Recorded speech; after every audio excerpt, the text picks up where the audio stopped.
여호와는 나의 목자시니 내게 부족함이 없으리로다. 그가 나를 푸른 풀밭에 누이시며 쉴 만한 물가로 인도하시는도다.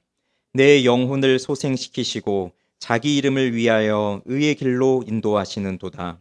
내가 사망의 음침한 골짜기로 다닐지라도 해를 두려워하지 않을 것은 주께서 나와 함께 하심이라.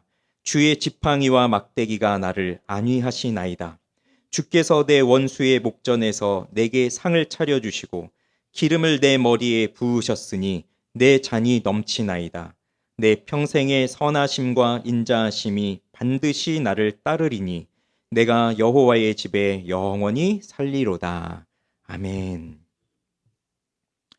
이 시의 마지막 절에 왔습니다. 이 시는 다윗이 젊었을 때 쓴 시라기보다는 노년이 되어서 자신의 인생을 돌아보며 쓴 시와 같습니다. 그래서 이 짧은 시 한 편에는 다윗의 인생이 농축되어 있는 것과도 같습니다. 그런데 여기서 문제가 하나 생깁니다. 다윗이 지금까지 자신의 인생을 돌아보면서 하나님이 나와 함께 해 주셨구나라는 것을 확인하게 되었고, 그렇게 하나님의 인도하심을 노래하며 감사하고 있는데, 그런데 그것은 과거일 뿐이잖아요. 여기서 다윗의 인생이 맞춰지는 것이 아니라 그는 계속해서 살아가야 합니다. 노년이라고 하니 몇 년을 더 살지는 모르겠지만 그는 계속해서 인생을 살아가야 돼요. 그러니 여기서 중요한 건 앞으로의 인생이잖아요. 지금까지는 하나님의 은혜로 살아왔다고 하지만 앞으로의 인생이 어떻게 될 것인지 보장이 되지 않는다면 그러면 여전히 불안과 염려, 걱정 속에 사로잡혀서 살아갈 수밖에 없습니다. 우리도 그렇지 않은가요? 오늘은 이렇게 예배의 자리로 나왔습니다. 그래서 하나님이 나를 인도해 주셨으니까 오늘 여기에 나왔어요. 그런데 내일은요? 모레는요? 과연 우리가 다음 주에 또 나올 수 있을까요? 1년 후엔 어떻게 될까요? 10년 후엔 어떻게 될까요? 계속해서 우리를 불안하게 만들고 염려하게 하는 일들은 우리 인생에 계속 있습니다. 그래서 지금까지 본 이 시편 23편의 말씀이 나를 위로해주고 격려를 해주긴 했어도 앞으로 내 인생에 무슨 일이 일어날지를 도무지 알 수가 없기 때문에 그래서 오늘 이 시의 마지막 부분을 주목해서 봐야 돼요. 이 시인이 마지막에 뭐라고 노래를 합니까? 다시 읽어볼까요? 6절 시작. 내 평생의 선하심과 인자하심이 반드시 나를 따르리니 내가 여호와의 집에 영원히 살리로다. 이 말은 그동안 경험했던 하나님의 은혜를 바탕으로 하여서 내 인생이 어떠하든지 간에 하나님이 나와 함께 하신다는 확신과 그리고 그것으로 인한 감격이 넘쳐나서 나는 이제 앞으로의 내 인생을 이렇게 살겠습니다라고 하는 결단이 녹아져 있는 노래입니다. 이 6절은요. 오늘은 앞부분만 볼 건데요. 이 6절 앞부분을 히브리어 성경에서 직역을 해보면 이렇게 돼요. 진실로 반드시 진실로 선과 인자가 인자는 인애라는 말로도 번역할 수 있고 사랑이라는 말로 번역할 수도 있고 자비라는 말로 번역할 수도 있고 긍휼이라는 말로도 번역할 수 있어요. 어쨌든 인자가 나의 모든 생명의 날들 동안에 추적하리니 이렇게 직역을 할 수 있어요. 그러면 지금 우리가 번역된 성경으로 볼 때 거의 대부분 비슷한데 이제 좀 하나 특별히 눈에 띄는 단어는 추적한다는 말입니다. 추적하다. 히브리어 라다프라고 하는 말인데요. 우리말은 따르리니라고 번역이 되어 있죠. 따르리니. 근데 이 라다프라고 하는 말이 무슨 뜻이냐면 추적한다는 뜻인데 여러분 추적이라는 말 아시죠? 그러니까 누군가 계속 도망을 가고 있으면 그 도망가는 자를 계속해서 뒤쫓아서 잡는 것이 추적이에요. 그러니까 라다프라고 하는 말이 바로 이 말입니다. 물론 다윗 시대에는 그런 게 없었지만 지금 우리 시대에서 보면 비행기들이 공중전을 한다고 해보세요. 전투기들이. 그러면 과거에는 하나의 전투기를 목표물로 삼아서 미사일을 쏘면 그 미사일이 그냥 직선으로 가니까 피하면은 피할 수 있었잖아요. 그러나 지금의 기술은 목표물을 하나 딱 정하면 미사일을 쏘면 그 미사일이 그 목표물이 어디로 피하든지 계속 쫓아가서 끝까지 따라가서 격추를 시키잖아요. 이런 게 라다프의 의미가 되는 겁니다. 그래서 결코 포기하지 않는 굳센 의지를 가지고 끝까지 쫓아가서 잡고야만은 그 의지, 그 동작. 이게 라다프예요. 그렇게 따라온다는 거예요. 그렇게 추적한다는 거예요. 무엇이? 선하심과 인자하심이. 그렇게 나를 추적해 온다는 겁니다. 시편에 보면 선하심과 인자하심을 짝을 이루면서 노래하는 구절이 참 많은데, 그럼 선하심과 인자하심이 뭐냐? 이제 그거부터 좀 보도록 할게요. 우선 선하심은요. 하나님의 선하심은 하나님의 선하신 성품에 따라서 모든 피조물들에게 관대하게 대하는 하나님의 호의를 가리키는 게 하나님의 선인데요. 이건 히브리 말로 토브라고 합니다. 이 토브라고 하는 말은 우리가 영어 공부 처음 할 때 처음으로 배우는 단어들 있잖아요. 뭐 그런 뭐 헬로 뭐 굿 뭐 이런 거 배우잖아요. 굿. 예. 히브리어 공부 처음 할 때도 첫날 배우는 단어가 이 토브예요. 이 영어로 하면 굿입니다, 이게. 그래서 좋은, 좋다. 아주 가장 기본적인 단어이고 성경에 가장 많이 나오는 단어 중에 하나인데, 이 토브라고 하는 말이 성경에서 어디서 제일 먼저 나오냐면 창세기 1장에 나와요. 하나님이 빛이 있으라 하시니 빛이 있음에 하나님이 보시기에 좋았더라라고 할 때 이 좋았더라가 바로 이 토브, 이게 선입니다. 선. 네. 이 창세기 1장에서 계속 나오죠. 6일 동안 창조하면서 창조할 때마다 좋았더라 좋았더라, 그리고 마지막엔 심히 좋았더라라고 하고 있으니까요. 근데 한번 생각을 해보세요. 첫날에 빛이 있으라라고 하니까 빛이 생겼어요. 그리고 하나님 보시기에 좋았다라고 했어요. 근데 우리가 그것을, 그 현장을 우리가 보고 있다고 생각을 해보세요. 그러면 빛이 생겼습니다. 드러납니다. 근데 나머지는 뭐냐면 그 창세기 1장 2절에 있는 것처럼 땅이 혼돈하고 공허하고 뭐 이런 상태인 거예요. 흑암이 깊음 위에 있고. 그러니 아직 미완성된 그 창조 세계이기 때문에 차라리 빛이 없이 어두워서 보이지 않으면 이게 뭐가 있나 하고 잘 그냥 넘어갈 텐데, 빛이 생기고 나니까 무질서하고 혼돈하고 정리되지 않은 것들이 그대로 다 드러난 거예요. 그러면 우리는 그것을 보면서 야, 좋다, 이렇게 말할 수가 있을까요? 그렇지 못할 거예요. 아마 정리가 되지 않은 걸 보면서 야, 예쁘다, 좋다, 아름답다 이렇게 생각하지 않을 테니까요.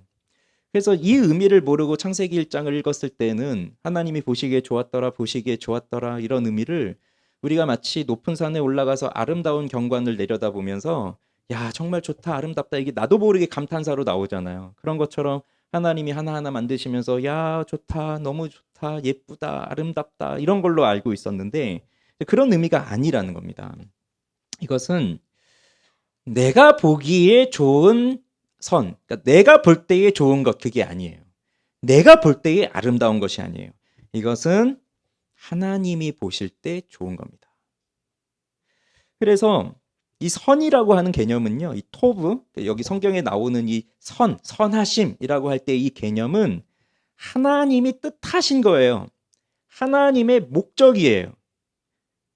내가 볼 때 좋은 게 아니라 하나님이 보실 때 좋은 거예요. 그래서 결국 선은 하나님의 계획과 밀접한 관련이 있습니다. 하나님의 목적이 이루어진 그 상태, 내가 있으라 한 그 자리에 그게 있는 것, 그게 선입니다. 자, 그 다음 인자하심이 나오는데, 인자하심은 히브리 말로 헤세드라고 하는 말입니다. 들어보신 분도 계실 거지만 또 많이 못 들어보셨다면 아가페라고 하는 말은 더 많이 들어보셨을 거예요. 구약의 헤세드라고 하는 용어를 신약에서는 헬라어로, 그리스 말로 아가페라는 말로 쓰는데, 아가페라는 말은 더 들어보셨을 거예요. 어떤 구약학자는 이런 말을 했습니다. 이 헤세드라고 하는 말을 그가 평생토록 연구하면서 이런 얘기를 했어요.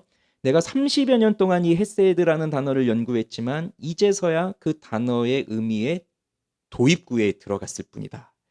30년이 넘도록 그 단어를 연구했지만 이제 막 시작했다는 거라는 거죠. 그만큼 이 헤세드라고 하는 단어가, 즉 하나님의 이 헤세드라고 하는 성품이 너무나 큰 거예요. 성경에서 말하고 있는 인자하심, 즉 사랑, 인애, 긍휼, 자비, 자, 이런 것이 뭐냐면 이것은 하나님께서 하나님의 백성들을 향하여 가지고 계시는 불쌍히 여기는 사랑의 마음이에요. 마치 우리 부모가 우리 자녀들을 볼 때 오늘도 우리 딸을 보면서 아침에 이렇게 앉아가지고 뭐 성경을 쓰고 있더라고요. 숙제였나 봐요. 교회 숙제인지. 그냥 저도 그 모습을 보면서 굳이 성경을 써서 예쁘다는 게 아니라 오해하지 마세요. 성경을 써서 예쁘다는 게 아니라 그냥 그 모습을 보면서 이렇게 머리를 딱 쓰다듬어 주면서 그냥 저도 모르게 흐뭇한 미소가 나와요. 이게 그 엄마 아빠들이 갖고 있는 자녀들을 대하는 마음이잖아요. 하나님께서 우리를 향하여 그렇게 사랑하고 계신 거예요. 아무런 조건 없는 사랑, 조건이 없는 사랑. 그러니까 너가 이렇게 했으니까 나는 너가 이렇게 한 만큼 사랑을 해줄게, 그것이 아니라 아무런 조건이 없고 공로가 없고 그런 사랑, 그러니까 변함이 없는 사랑. 그런데 하물며 그 대상이 좀 나쁜 일도 하고 죄를 짓고 그런다 하더라도 그것을 다 덮어주고 그 허물을 덮어주고 용서해 주시는 그런 사랑. 그것이 이제 하나님의 헤세드예요. 하나님의 선하심과 이 인자하심은 사실 모든 피조물 속에 나타났어요. 그래서 하나님을 믿는 사람이든지 간에 하나님이 없어라고 말하는 사람이든지 간에 하나님께서는 그들에게 모두 하나님의 선하심과 인자하심을 나타내 보여주셨습니다. 그러나 시인이 여기서 말하는 선하심과 인자하심은 그런 것이 아니라 하나님과 하나님의 백성들 사이에 맺어진 그 언약적 관계 속에서 이루어지는 선하심과 사랑을 뜻해요. 그래서 이거는 그냥 하나님 안 믿는 사람들에게도 하나님의 선하심이 베풀어지고 하나님의 사랑이 나타나지만 그들은 모르는 하나님과 인격적 관계를 맺고 있는 특별한 사랑을 갖고 있는 사람들만이 알고 있는 특별한 선하심과 사랑이에요. 그래서 다윗이 이러한 하나님의 선하심과 인자하심이 반드시 나를 추적해 오리니라고 노래를 하는 거거든요. 그럼 여기서 우리가 생각을 해 보아야 할 건 이겁니다. 왜 선하심과 인자하심이 나를 추적한다고 할까요? 추적. 추적 뭐라 그랬죠? 아까? 도망가는 사람을 계속해서 쫓아오는 게 추적이잖아요. 도망가는 사람의 뒤를 밟아서 쫓아오는 게 추적이잖아요. 그래서 끝까지 쫓아와서 잡는 거.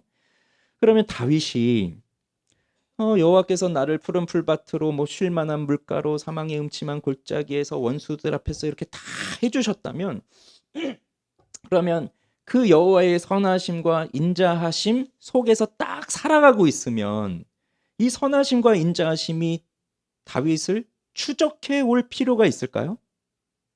추적해 올 필요가 없잖아요. 여기 딱 있는데. 근데 나를 추적해 온다는 건 무슨 의미가 되는 거예요? 내가 뭘 하고 있길래 내가 도망가고 있다는 거잖아요. 나는 계속해서 도망을 가고 있습니다.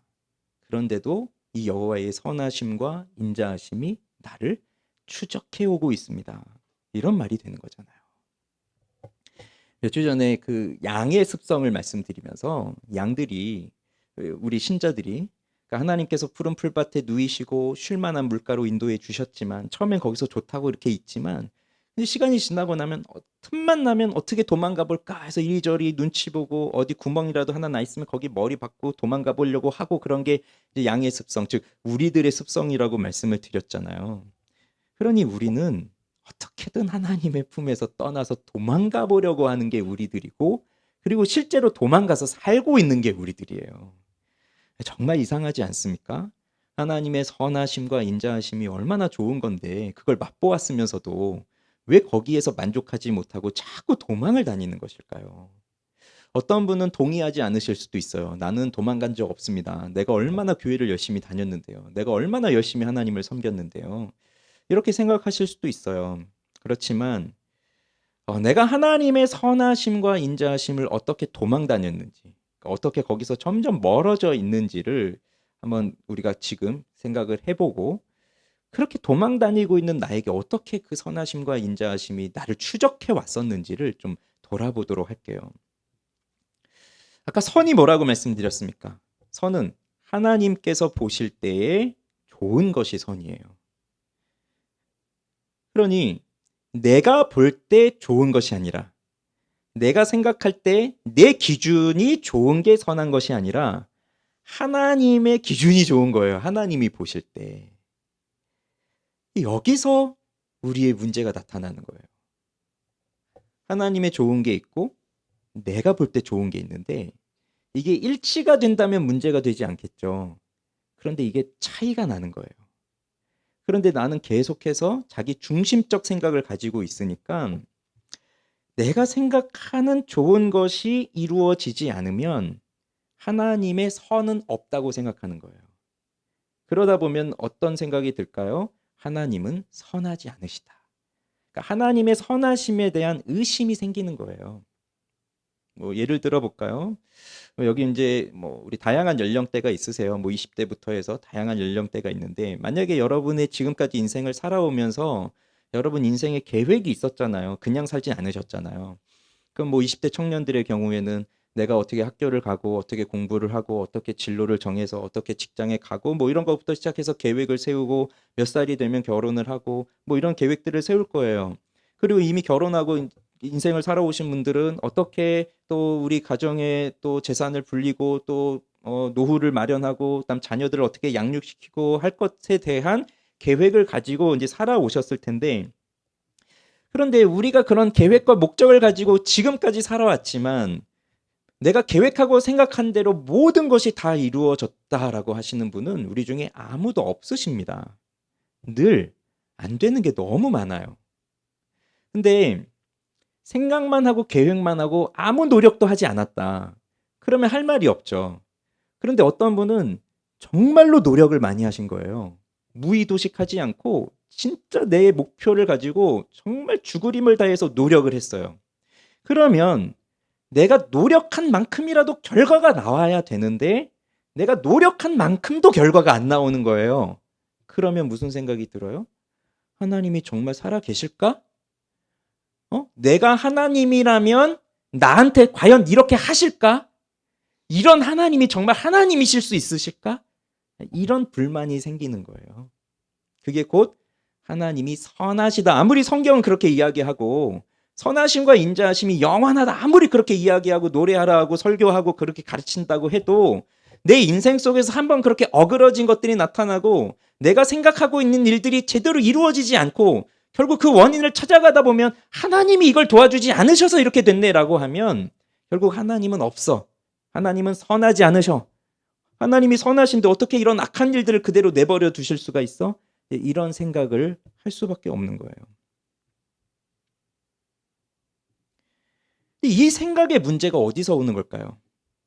모든 판단의 기준이 나에게 있는 것. 거기서부터 시작이에요. 여기서 어려운 문제에 우리가 직면하게 됩니다. 즉, 존재하는 선과 경험하는 선이 다르다는 거예요. 존재하는 선이란 하나님의 선이에요. 하나님의 선, 하나님의 기준이 존재하고 있어요. 그런데 이것은 변할 수가 없어요.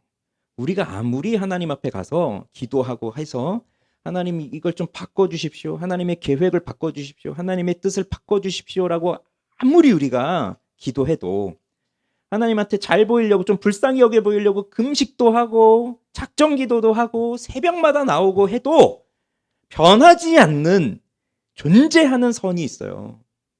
여기서 아무리 항의를 해대도 변하지 않는. 왜요? 하나님은 변함이 없으신 분이잖아요. 그러니까 하나님의 존재, 하나님의 선 자체는 변하지 않습니다. 존재하고 있습니다. 그런데 우리가 살아가면서 우리가 경험하는 선이 있어요. 내가 살면서 살아보면서 여러분도 느끼는 거 있잖아요. 야, 이거 좋다. 야, 이거 좋다. 야, 이렇게 되면 좋겠다. 이런 것들이 있잖아요. 늘 언제나 실패만 경험하는 거 아니지 않습니까? 좋은 일도 있어요. 그런데 그렇게 내가 경험하는 선, 내가 경험하는 좋은 것들이 있어요.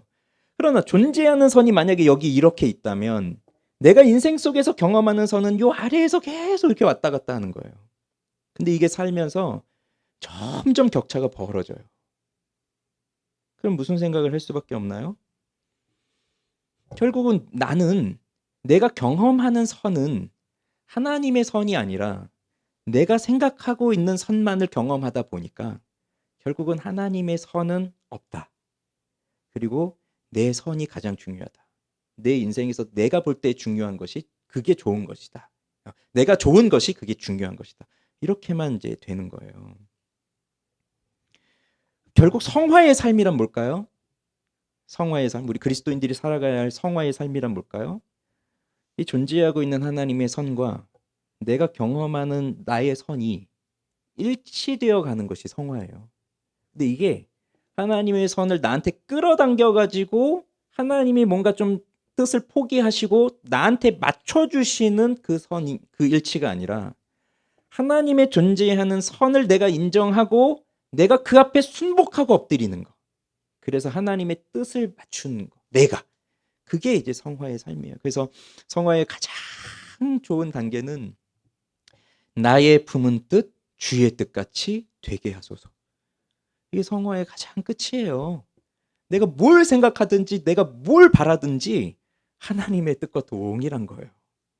그런 사람은 뭘 해도 죄를 지을까요? 내가 원하는 게 내가 원하는 것이 하나님의 뜻하고 똑같은데 이런 상태거든요.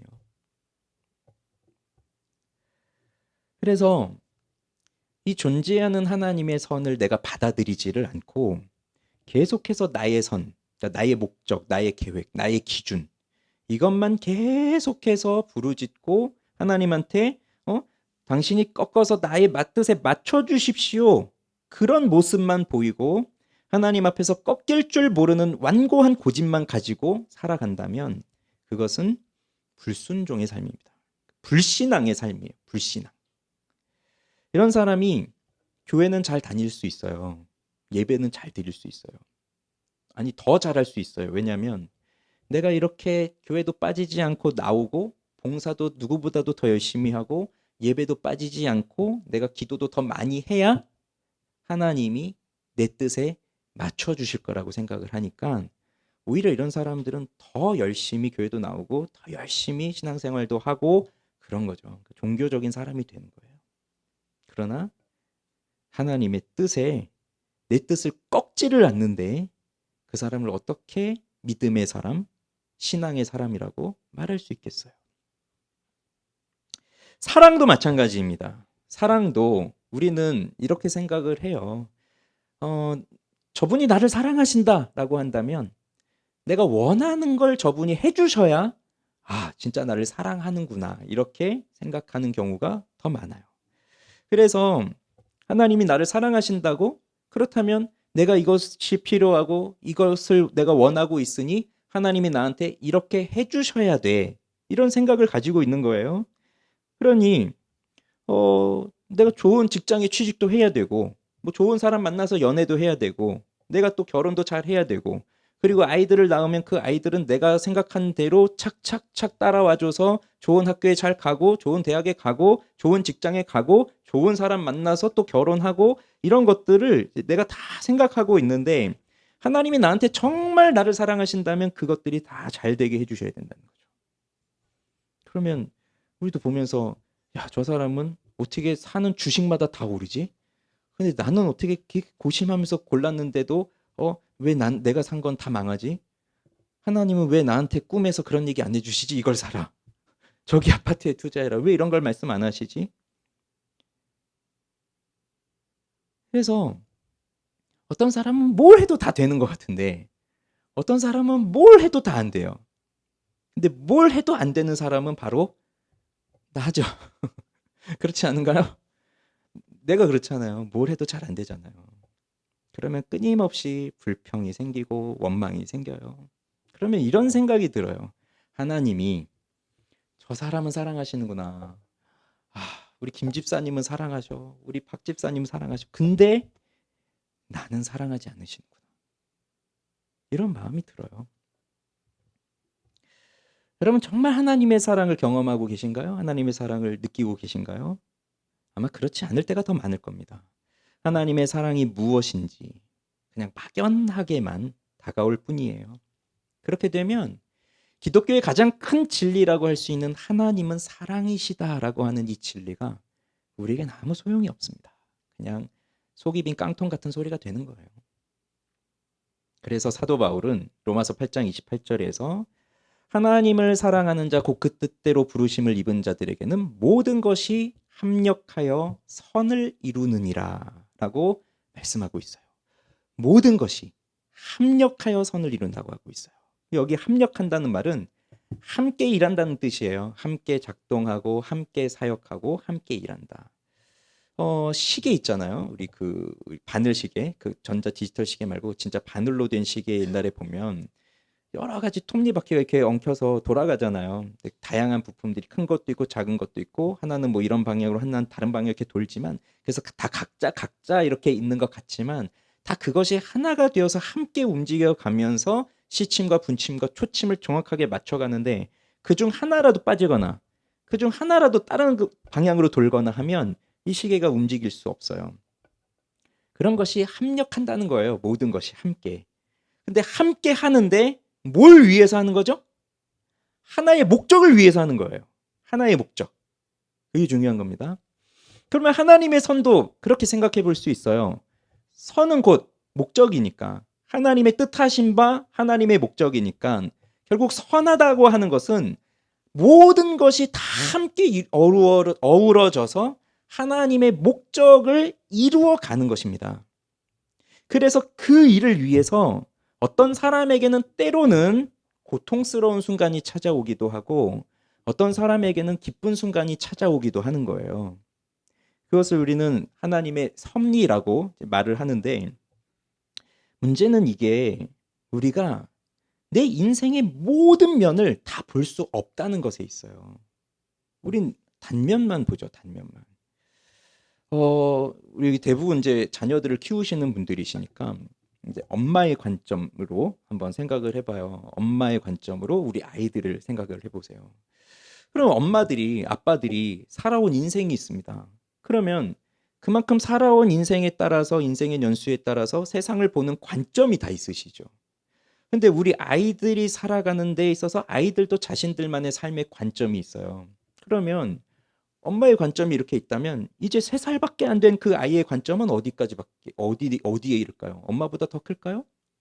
이제 뭐 중학교 3학년, 2학년, 뭐 고등학생 된 우리 사춘기에 있는 아이들을 볼 때 엄마의 관점이 이렇게 있다면 그 사춘기의 관점은 어떻게 될까요? 엄마보다 더 넓은 관점으로 세상을 볼 수 있다고 말할 수 있을까요? 물론 사춘기 자녀들은 동의하지 않을 겁니다. 그렇지만 여기 엄마들은 생각하실 거예요. 제가 생각할 때에도 아이들이 보는 시각보다 우리 엄마 아빠들이 보는 시각이 훨씬 더 넓습니다. 더 포괄적으로 볼 수 있는 거죠. 더 넓게. 왜? 그만큼 살아왔거든요. 그 인생을 겪어왔거든요. 그러니 알 수 있는 거예요. 근데 우리 아이들은 늘 뭐라고 하면서 불평을 대요? 엄마가 뭘 한다 그래? 이게 늘 그런 불평이잖아요. 엄마가 뭘 한다고. 그렇지만 엄마는 알아요. 그걸 그 일을 똑같이 해봐서가 아니라 살아왔기 때문에 아는 거예요. 그걸 알기 때문에 때로는 자녀들에게 그거 너 하면 안 돼. 너 하지 마. 너 거기 가면 안 돼. 안 돼. 자꾸 이렇게 하는 거잖아요. 근데 그게 그 아이가 미워서 그런 것도 아니고 그 아이가 싫어서 그런 거 아니에요. 그냥 맹목적으로 무조건 그 아이를 반대하는 것도 아니에요. 인생을 알기 때문에 그렇게 살았을 때 어떤 결과가 올 것이라는 걸 알기 때문에 막잖아요. 막는 거예요. 그것이 결국 쌓이고 쌓이다 보면 목적을 이루어가는 겁니다. 부모가 생각하고 있던 그 목적, 그리고 그 아이가 정말 행복하게 살아갈 수 있는 그 삶의 목적, 그것이 이루어지는 거예요. 하나님도 마찬가지예요. 하나님의 목적을 위해서 우리 한 사람 한 사람의 삶이 말할 수 없는 다양한 요소. 그래서 아까 제가 예배 시작하기 전에 그랬잖아요. 우리 모두에게는 다 사연이 있습니다. 말 못할 사연들이 있습니다. 목회하면서 많은 분들을 만나고 신방하다 보면 진짜 말할 수 없는 사연이 없으신 분이 없어요. 그런 순간들을 다 살아가고 있는데 그것이 모이고 모여서 하나님의 목적을 이루어가고 있는 거예요. 그게 합력하여 가는 거예요. 그래서 우리는 인생의 단면만을 보니까 지금 왜 이걸 나에게 막으실까? 왜 나에게 이 일이 이루어지지 않고 있을까? 이런 생각을 계속 하지만 그러나 사실 하나님은 모든 걸 알고 계시는 분이시기 때문에 우리가 그런 과정을 겪으면서 하나님의 선하신 목적이 이루어 갈 거라는 걸 하나님은 알고 계세요. 그래서 우리는 하나님의 계획과 목적을 따라 그 하나의 목적을 위해서 살아가고 있기 때문에 때로는 내 인생에 잔잔한 바다를 지나가는 것과 같은 순간도 있고 폭풍우 치는 파도 속을 헤치며 나아가야 할 때도 있는 거예요. 그러나 어떠한 상황에서도 하나님을 믿고 신뢰하고 하나님의 방법을 의지하고 하나님의 때를 인정하고 살아가지 않는다면 그건 아직도 내가 하나님의 선하심과 인자하심을 인정하지 않고 도망 다니고 있다는 겁니다. 내 몸은 교회를 나왔어도 나는 도망 다니고 있는 거예요. 그런데 놀랍지 않습니까? 이렇게 고집부리고 도망을 자꾸 다녀도 하나님의 선하심과 인자하심은 나를 추적해 온다는 거예요. 그래서 나는 떠날 수 없다는 거거든요. 그 선하심과 인자하심에서. 결론은 그거잖아요. 떠날 수 없다는 거예요. 시인은 인생 속에서 그것을 경험한 사람입니다. 그걸 경험하게 되니까 미래에 대한 모든 염려와 불안과 걱정을 다 이길 수 있는 거예요. 그걸 이길 수 있는 확고한 믿음이 생긴 거예요. 내가 생각할 때, 자 여러분, 내가 생각할 때 이런 일은 일어나면 안 돼. 이런 거 다 있으셨죠? 내 삶에서 이것만은 일어나면 안 돼. 이런 거 있으셨어요. 이건 절대로 선이라고 말할 수 없어. 이런 거 있어요. 그런데 그 일이 일어났죠. 일어났잖아요. 반복적으로 일어나고 있어요. 그것이 뭐 돈의 문제가 됐든 뭐 남편, 아내의 뭐 문제가 됐든 자녀들의 문제가 됐든 뭐 내 건강의 문제가 됐든 뭐든지 간에 뭐 일어났다고요. 이건 일어나면 안 되라고 하는 일이 일어났어요. 그리고 뭐 그런 커다란 문제 말고 우리 일상에서 사소한 일도 일어나요. 뭐 예를 들면 내가 주차 단속에 걸려버렸네. 이거 주차 단속 돈 내는 거 아까운데 이런 거 생기지 않았어야 됐는데 이런 것까지도 발생한다고요. 우리의 삶에서는. 그런데 내가 절대로 일어나면 안 된다라고 생각하는, 나는 선이라고 생각할 수 없는 그 일이 내게 일어나면서 하나님은 그 일을 통하여 선을 이루어 가신다는 거. 우리가 믿어야 할 하나님은 바로 그런 하나님이에요. 그래서 이것 때문에 내 인생을 망쳐버렸어.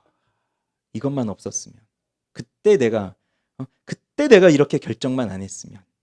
뭐 그런 정말 뼈저린 후회하는 가슴 아픈 일들이 우리 인생 속에 다 몇 가지들 있을 겁니다.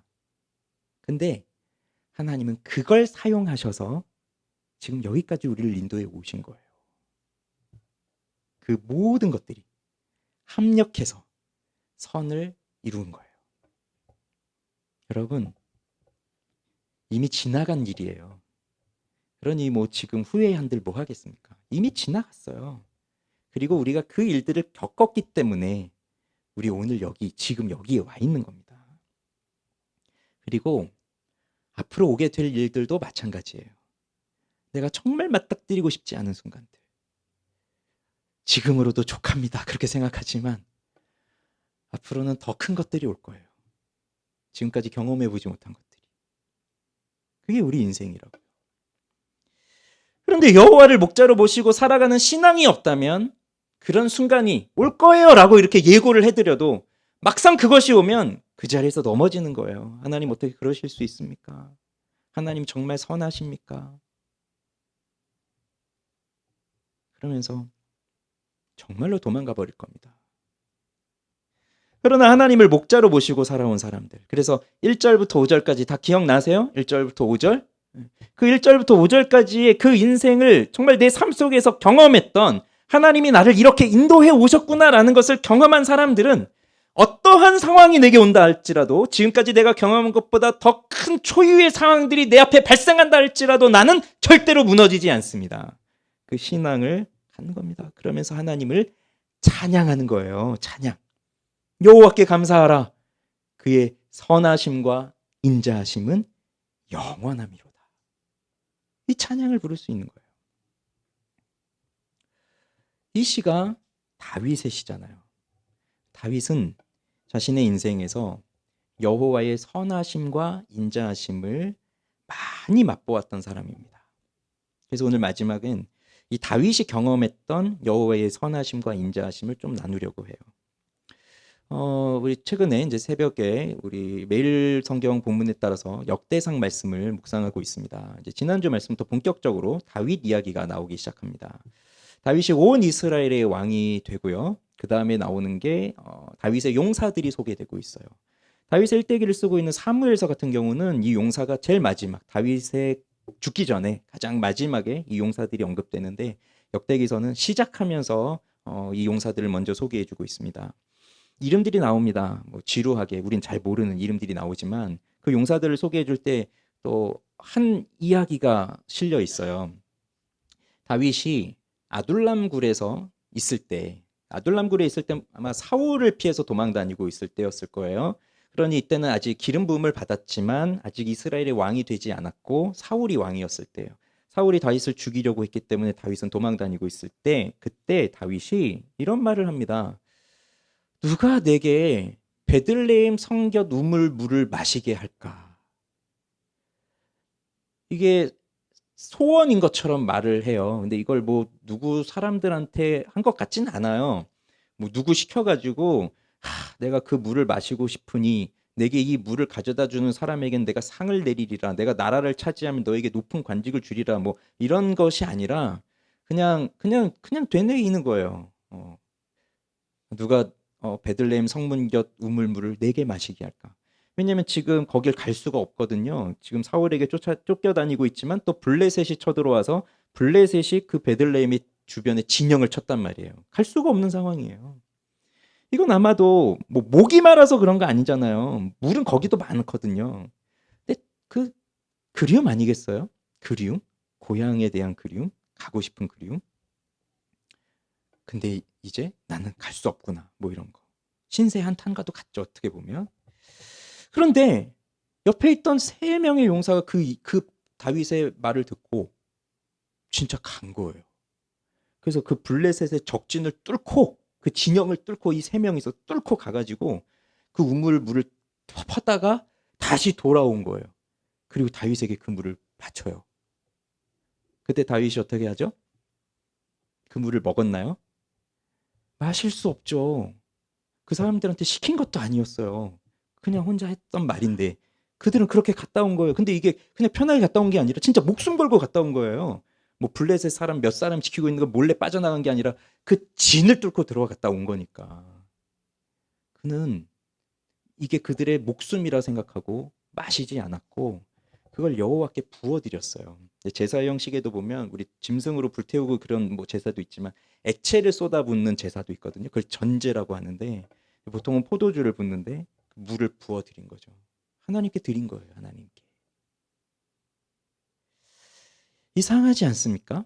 다윗의 인생이 너무 이상해요. 하나님이 사울의 범죄함을 보시고 사울을 이제 그 왕에서 내리시고 폐위시키시고 사무엘을 시켜서 이새의 아들 다윗에게 기름을 부으셔서 그를 사울을 대신하여 왕으로 삼기로 하나님이 결정하셨다면, 그러면 그 이새의 아들 다윗을 보시고 하나님이 마음이 합하셨잖아요. 그 기름을 부었으면 그 다음 날부터 왕이 되게 하시면 되잖아요. 아니, 다윗이 너무 어렸다. 아마 그 사무엘이 기름 붓고 했을 때 아마 10대 후반쯤으로 추정이 되는데 너무 어려서 왕이 되긴 너무 어렸다라고 한다면, 하나님이 그 계획이 있으시다면 그러면 다윗을 세자로 책봉시키든지 뭐 왕자로 시켜서 10년 동안은 편안하게 그 왕궁에서 왕이 되는 수업을 받게 하면서 그렇게 왕자로서 살게 하실 수도 있는 거잖아요. 대부분의 우리가 생각하는 선은 이런 겁니다. 하나님이 왕을 시키겠다고 명하셨다면, 그것이 하나님의 뜻이라고 한다면 그러면 바로 왕이 되든가 아니면 편안하게 왕이 될 수업을 받든가. 이게 우리들이 생각하는 선이에요. 이게 좋은 거예요. 그런데 다윗의 인생이 그러하였느냐? 그렇지 않거든요. 그에게는 이 기름 부음이 편안함의 기름 부음이 아니라 고난 속으로 들어가는 기름 부음이 됐어요. 그래서 그는요, 이 10대 후반 아주 어릴 때잖아요. 그때 집을 빼앗긴 거예요. 그래서 가족들과 함께 저녁에 둘러앉아서 식탁에 앉아서 오늘은 어떻게 지냈니? 뭐 오늘은 어땠니? 뭐 이런 말을 엄마 아빠하고도 이야기할 그런 기회조차도 다 사라져 버린 채 이제 앞으로 한 10여 년간은 다윗의 집은 광야고 구리고 심지어 언제 목숨을 빼앗길지 모르는 적국의 땅에 가서 살고, 그게 다윗의 집이었어요. 이게 뭐 다윗 한 나이 40대쯤 돼서 일어난 일이 아니라고요. 10대, 20대 때, 그때 다윗이 겪은 일이에요. 우리가 생각하면 아직도 애구나 이러고 있을 때. 그런 상황에서 하나님의 선하심을 어디서 찾아볼 수 있을까요, 다윗이? 그 어린 나이에, 그 사춘기 때 하나님이 나를 어떻게 이렇게 하실 수 있어? 이런 게 많이 생기지 않을 나이, 그럴 나이잖아요. 그러니 이 아둘람 굴에서 고향에서 마셨던 그 우물물이 생각나서 누가 내게 이 물 좀 마시게 할까? 누가 나한테 그 일을 할 수 있을까? 그 말을 한다는 것은 나는 이제 앞으로 고향에도 못 돌아가겠구나. 내 인생은 왜 이렇게 되었을까? 뭐 그런 체념 섞인 말이 되었을 겁니다. 그런데 그 순간에 용맹스러운 새 용사는 다윗이 시키지도 않았는데 목숨을 걸고 적진을 뚫고 들어가서 그 물을 떠왔어요. 수많은 적들을 뚫고 마치 영화의 한 장면처럼. 그러면 그들이 떠온 이 물을 보면서 다윗이 무엇을 생각할까요? 그리고 그 새 용사는 왜 목숨을 바쳐가면서까지 죽진 않았지만 그렇게 물을 떠오는 위험한 일을 해봤을까요? 시키지도 않았는데.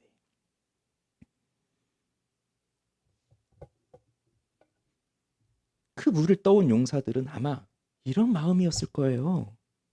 당신이 지금 이렇게 낙심하고 쓰러져 있을 때가 아닙니다. 우리는 당신을 통하여 이루실 하나님의 뜻을 이루기 위하여 오늘도 목숨을 다하여 헌신했습니다. 그러니 쓰러져 있지 마십시오. 체념하지 마십시오. 하나님의 뜻을 바라보십시오. 다윗이 그 물을 보면서 무엇을 깨달았겠습니까? 야, 얘네들은 나한테 목숨 바칠 애들이 있는 건 뭐 그런 정도밖에 생각 못했겠어요? 하나님의 뜻이 무엇인지, 하나님의 계획이 무엇인지를 알게 되는 거예요. 만약에 다윗의 인생이 쉽게 갔다면 아마 그것을 깨닫지 못했을 겁니다. 다윗은 이러한 어려운 과정들을 겪으면서 이 속에서 하나님의 일을 배웠습니다. 하나님의 주권을 믿고 하나님의 일하심을 믿고 하나님의 때를 기다리는 법을 다윗은 배웠습니다. 그리고 이것은 혼자서 한 일이 아니에요. 다윗 혼자서 사울을 피해 도망 다니다가 혼자서 왕이 된 게 아니에요. 다윗을 도운 수많은 용사들, 친구들 있었던 겁니다. 그래서 이 어려운 기간에 그에게 보내주신 용사들, 그와 함께한 친구들을 보면서 하나님의 선하심이 이렇게 나타나고 있다는 것을 하나님이 확증해 주신 거예요. 그래서 다윗과 그 용사들의 이름을 보면 우리는 절망적인 상황에도 낙심할 수밖에 없는 상황에서도 하나님은 당신의 뜻을 이루어 가신다라고 하는 간증문이 되는 겁니다. 이 사람들의 이름은. 그런데 그뿐만이 아니에요. 이 용사들의 이름이 쭉 나오는데 대부분의 이름은 우리가 모르죠. 그런데 드디어 뒷부분에 가면 우리가 알만한 이름이 나와요. 헷 사람 우리야. 우리야라는 이름이 나와요. 우리야 누군지 아시죠? 밧세바의 남편입니다. 다윗이 밧세바를 품었잖아요. 그리고 임신을 시켰어요. 이 사실이 알려지니까 남편에게 들키면 안 되잖아요. 그래서 우리야를 불러요. 전쟁에 나가 있는 우리야를. 근데 다윗의 계획대로 되지 않아요. 그러니 결국 그를 전쟁터로 나가게 해서 죽게 만들죠. 그때 함께 있던 군사들은 다 걱정합니다. 우리야가 죽었으니 왕이 너무 노하실 거다. 큰일 났다. 그런데 다윗은 기뻐했죠. 그게 자기 계획이었으니까. 죽었으니 얼마나 좋았겠어요. 그러나 이 명단에 우리야의 이름이 있다는 건 뭐죠? 우리야는 다윗의 용맹스러운 용사였던 것이고 다윗을 사랑하는 친구였던 거예요. 그래서 그는 죽을 때까지도 아마 다윗이 자기 아내에게 그런 짓을 저질렀다는 걸 몰랐을 것이고 그는 죽을 때에도 충성스럽게 다윗을 사랑하면서 죽었을 거예요. 그런데 다윗은 어떻게 한 사람이에요? 그를 죽였단 말이죠. 그렇게 충성스러운 친구를 배신한 사람이 다윗이에요. 그런데 이게 우리아에게만 배신한 것입니까? 하나님께도 배신한 겁니다. 하나님이 그에게 기름 부어주시고 아까 말했던 그런 일들을 겪으면서 그런 하나님의 선하심을 계속해서 보게 하셨고 드디어 온 이스라엘의 왕이 되어서 하나님이 주시는 부강한 나라를 만들어가면서 평화롭게 되는 그 축복을 그가 누리고 있을 때 그는 밧세바를 범하면서 하나님을 배신한 거예요. 하나님이 그동안 내게 주셨던 하나님의 선하심을 다 배은망덕하게 다 없애버리고 자기의 기준에 따라서 자기 좋은 대로 행하거든요. 그러면 이러한 다윗이 하나님의 헤세드를 인자하심을 그 아가페의 사랑을 받을 자격이 있는 사람입니까? 이 다윗이요? 이렇게 행하는 사람이 자기의 충성스러운 친구, 자기의 충성스러운 부하를 그렇게 죽게 만드는, 그래서 그의 아내를 자기의 여자로 만드는 이런 사람이 하나님의 사랑을 받을 자격이 있는 사람인가요? 없는 사람이죠. 자격이 어디 있습니까? 당장이라도 왕에서 쫓겨나서 당장이라도 율법대로 돌에 맞아 죽어야죠. 간음을 저질렀으니. 그렇지만 그는 하나님 앞에 상하고 깨어진 마음이 되어서 처절하게 회개했고요. 하나님이 그를 용서하셨어요. 그리고 그를 다시 회복시켰어요. 다시 하나님의 사랑으로 살리셨어요. 하나님은 이렇게 배은망덕한 다윗을 용서해 주실 의무가 없으십니다. 우리는 생각해요. 하나님이니까 용서해 주셔야지. 그렇지만 하나님은 그렇게 해주실 의무가 없어요. 다윗이 그렇게 죄짓고 죽어도 뭐라 할 수 없는 거예요. 자기가 죄를 범했으니까. 그렇지만 하나님은 기꺼이 그를 용서하셨고 기꺼이 그를 사랑하셨어요. 보세요. 다윗이라고 해서 언제나 어디서나 하나님의 선하심을 따르고 하나님의 인자하심을 바라보면서 살았던 사람이 아닙니다. 그가 늘 착한 신자로만 살았던 사람이 아니에요. 그도 죄를 범하였고 그도 영혼의 깊은 침체에 빠져본 사람이에요. 그래서 인생의 쓰디쓴 고난의 잔을 마시고 그리고 아무리 하나님을 불러도 응답이 없는 그 하나님 앞에서의 영적인 침체를 경험하기도 했던 사람이 다윗입니다. 우리와 다를 바가 없는 사람이에요. 우리의 인생도 그렇지 않습니까? 우리 인생 늘 힘들었어요. 힘들어요. 지금도 힘들어요.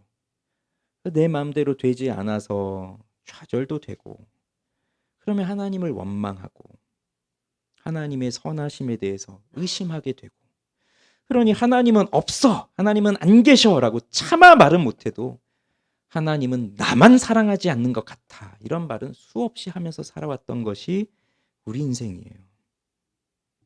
그러나 오늘 이 시를 노래하는 다윗을 보십시오.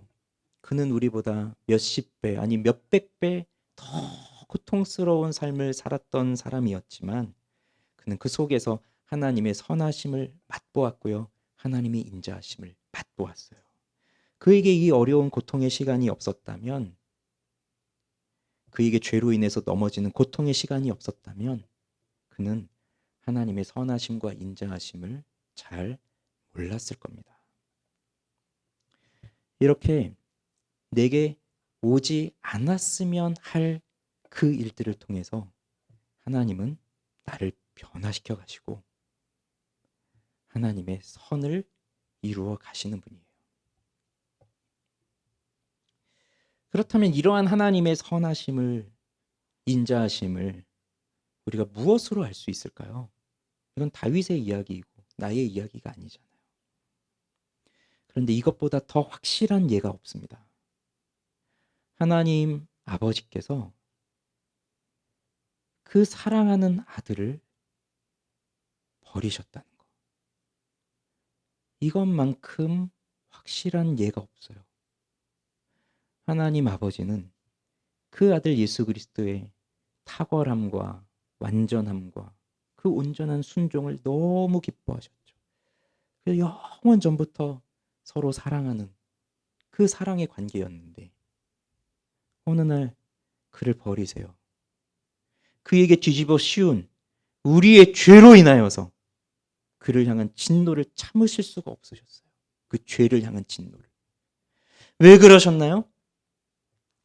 왜 그토록 사랑하는 그 아들을 버리셔야만 했나요? 바로 우리를 버리지 않는다는 것을 보여주시기 위해서. 나의 선하심과 인자하심이 반드시 너를 추적해서 따라가서 너를 반드시 붙잡고 말겠다라고 하는 것을, 그걸 보여주시기 위해서 잠시 그 사랑하는 아들을 버리셨던 겁니다. 이것만큼 더 확실한 하나님의 선하심과 인자하심이 있을까요? 그래서 오늘도 하나님은 우리에게 말씀하세요. 내게로 오라. 너는 나의 품에 있을 때 가장 안전하고 가장 행복하다. 내게로 와라. 그래서 다윗은 시편 34편 8절에서 여호와의 선하심을 맛보아 알지어다. 그에게 피하는 자는 복이 있도다라고 말했어요. 그에게 피하는 자가 복이 있습니다. 그러면 우리가 하나님께 돌아와서 하나님께 피하면, 그러면 그 순간 즉시 하나님이 우리에게 물질의 축복을 더하시고 건강의 축복을 더하시고 나를 괴롭히는 원수들을 다 쫓아내 주시고 직장에 취직되게 하시고 승진하게 하시고 모든 것이 다 잘 되게 하는 그러한 축복을 주시는 것이냐?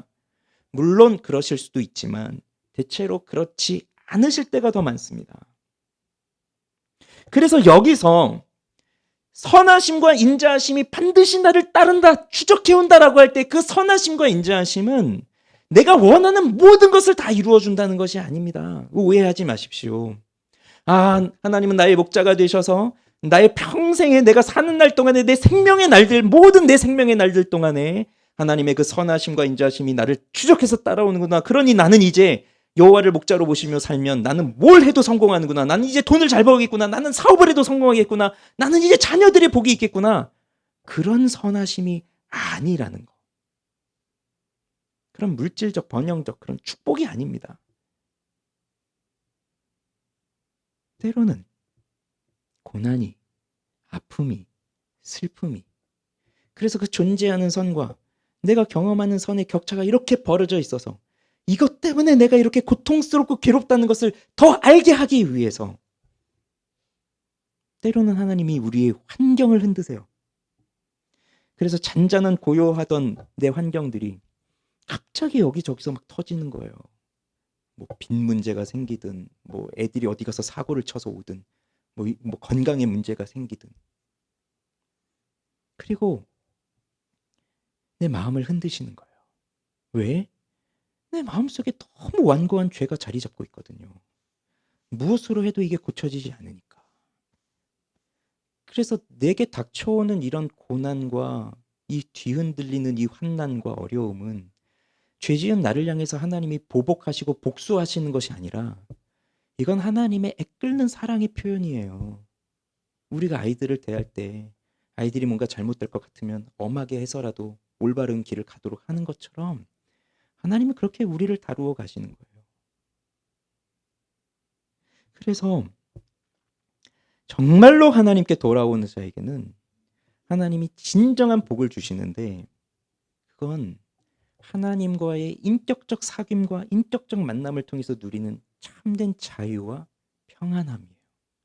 그래서 인생을 경험해 본 사람들은 압니다. 그리고 하나님께 돌아오는 사람들은 압니다. 내가 그렇게 쓴 잔을, 그 쓴 인생을 맛보았을 때 이제는 내가 돈이 있어 행복한 것이 아니구나. 이젠 내가 건강해서 행복한 것이 아니구나. 그러니 이들이 하나님께 구하는 것은 단 한 가지. 하나님 나에게 하나님으로 말미암는 평안을 주십시오. 이것 없이 돈 있으면 뭐 하겠습니까? 이것 없이 우리 애들이 공부 잘해서 뭐 좋은 학교 가고 그럼 뭐 하겠어요?